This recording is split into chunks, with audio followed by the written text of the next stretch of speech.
দেশ ও জাতির এই ক্রান্তি লগ্নে আমরা আজ সকলেই নিজ নিজ ক্ষেত্রে অবদানের মাধ্যমে বাংলাদেশের নারীদের শিক্ষা, স্বাস্থ্য ও কর্মসংস্থানে ব্যবস্থা করতে চেষ্টা করতে পারি। দেশের উন্নয়ন নারীর ক্ষমতায়ন ছাড়া অসম্পূর্ণ। আজ আমার মনে পড়ছে বাংলাদেশের সেই অন্তঃসত্ত্বা মা বোনের কথা, যারা সন্তান জন্ম দেওয়ার সময় চিকিৎসার অভাবে অকালে ঝরে পড়ে। আমাদের পরিকল্পনার মধ্যে আছে প্রত্যেকটি উপজেলা হেলথ কমপ্লেক্সে নিরাপদভাবে জন্ম দেওয়ার ব্যবস্থা থাকবে। মা ও শিশুর পূর্ণাঙ্গ স্বাস্থ্যসেবার দিকে খেয়াল রাখতে হবে। আমার আজ মনে পড়ছে অবহেলিত সেই কন্যা শিশুর কথা, যে প্রতিদিন ভয়ে থাকে, শঙ্কায় থাকে, সে বুঝি বাল্যবিবাহের শিকার হবে, কখন তার জীবনের স্বপ্ন চুরমার হয়ে যাবে। আমরা নিশ্চিতভাবে বলতে চাই, বিনামূল্যে শিক্ষা সম্প্রসারণ, মেয়েদের স্নাতকোত্তর পর্যন্ত শিক্ষা নিশ্চিত করা হবে। কোনো কন্যা শিশু আর মন খারাপ করে থাকবে না যে কখন তার সমস্ত স্বপ্ন চুরমার হয়ে পড়ে যাবে। আজ চিন্তা হচ্ছে সেই কর্মজীবী মহিলা কথা এবং কলেজ ইউনিভার্সিটির সেই ছাত্রীর কথা, যাকে প্রতিক্ষণ শিকার হতে হয় অস্বস্তিকর অন্যায় ব্যবহারে, যে স্বস্তিতে যাতায়াত করতে পারে না। হাজারো লক্ষ গার্মেন্টস কর্মী বোন, যাদের রাতের অন্ধকারে চলাচলে নেই নিরাপত্তা, তারাও চায় সচেতন মাতৃত্বকালীন ছুটি। আমরা নিশ্চিত করতে চাই তাদের সবেতন 6 মাসের মাতৃত্বকালীন ছুটি।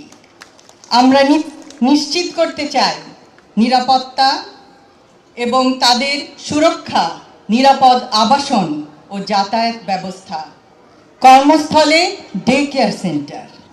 প্রত্যেকটি মা নিশ্চিন্তে তার কর্মস্থলে কাজ করতে পারবে। আজ মনে পড়ে সেই বয়োবৃদ্ধ নারীর কথা, যাকে সেকলে করে বেঁধে দিয়েছিল একটি গেটের, বৃদ্ধাশ্রমের একটি গেটের সঙ্গে তার পরিবারের লোকজন। সেই মায়ের প্রতি আমরা জানাতে চাই, পিতামাতার ভরণ পোষণ আইনের কার্যকর বাস্তবায়ন করা হবে। আজ মনে পড়ে সেই হতভাগা গৃহিণীর কথা, যিনি আত্মহত্যার পথ বেছে নেয়। কেন? কারণ ছেলে মেয়েদের তিনি অন্ন সংস্থান করতে পারেন না। আমরা নারী সাপোর্ট সেল গড়ে তুলব, উদ্যোক্তা নারীদের আর্থিক ও দক্ষতা সহায়তা প্রদান করব, আনুষ্ঠানিক অর্থনৈতিক খাতে নারী কর্মস্থান বৃদ্ধি করা হবে। সুপরিকল্পিত রাজনৈতিক পরিকল্পনার মাধ্যমে অবশ্যই সমস্যার সমাধান সম্ভব। আজ আমাদের বহু আলোচকবৃন্দ, আমার সহ আলোচকবৃন্দ বিভিন্ন সমস্যার কথা জানিয়েছেন এই এলাকার। আমরা শুনেছি, আমরা সবাই জানি, এবং পরিবেশ সম্পর্কে, পরিবহন খাতে ট্রাফিক জ্যাম সম্পর্কে আরও বিভিন্ন সমস্যার সুনির্দিষ্ট সমাধান সুপরিকল্পিতভাবে উপস্থাপন করা হয়েছে আমাদের ইশতেহারে।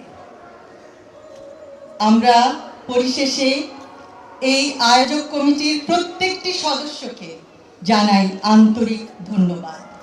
তাদের অক্লান্ত পরিশ্রমের ফলে আজকে এই অনুষ্ঠানটি এত সুন্দরভাবে আয়োজিত হয়েছে। আমরা একে অপরের কথা শুনেছি, বুঝেছি, আরও শুনব, এবং আপনাদের সম্মিলিত প্রচেষ্টায় প্রত্যেকটি সমস্যার সমাধান যতটুকু সম্ভব লাঘব করার চেষ্টা করব।